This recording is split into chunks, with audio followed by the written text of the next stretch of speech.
অসমীয়াৰ বাপুতি সাহোন ৰঙালী বিহুলৈ মাজত মাত্ৰ কেইটামান দিন বাকী।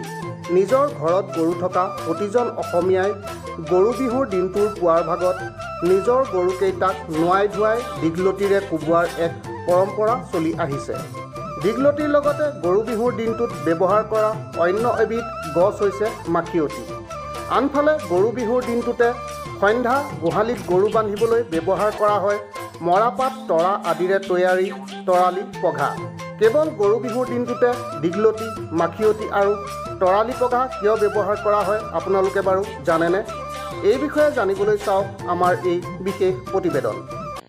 অসমীয়াৰ বাপুতি সাহোন ৰঙালী বিহুলৈ মাজত মাত্ৰ কেইটামান দিন বাকী আৰু ৰঙালী বিহুৰ প্ৰাকখনত মই আছোঁ এখন বাৰীত।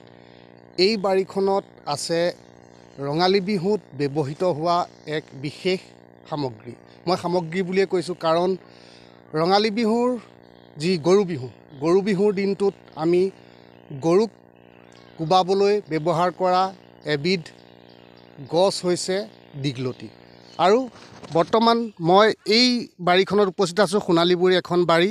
এই বাৰীখনত পৰ্যাপ্ত পৰিমাণৰ দীঘলতি আছে আৰু এই দীঘলতি গৰু আমি যেতিয়া নোৱাবলৈ যাওঁ, সেই নোৱাবলৈ যোৱাৰ সময়তো এই দীঘলতি ব্যৱহাৰ কৰা হয় আৰু সন্ধ্যা যেতিয়া গৰু বন্ধা হয়, সেই গৰু বন্ধাৰ পাছতো এই দীঘলতি ব্যৱহাৰ কৰা হয়।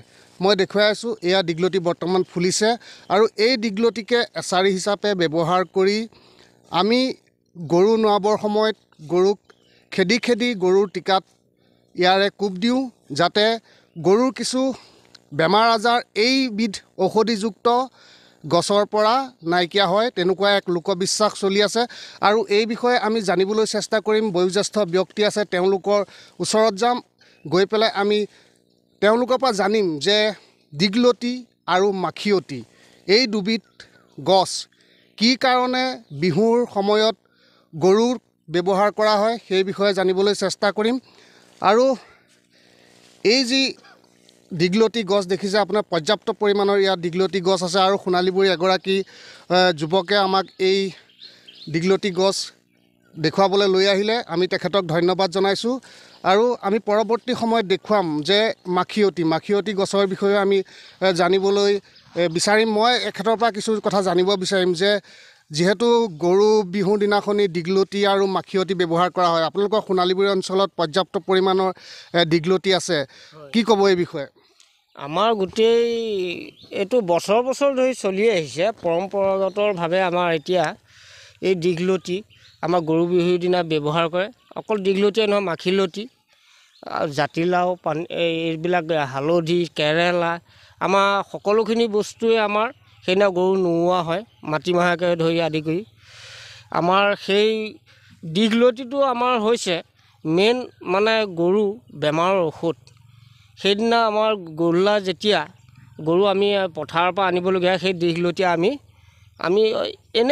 সাধাৰণভাৱে কোবাই আমি গৰু আনো।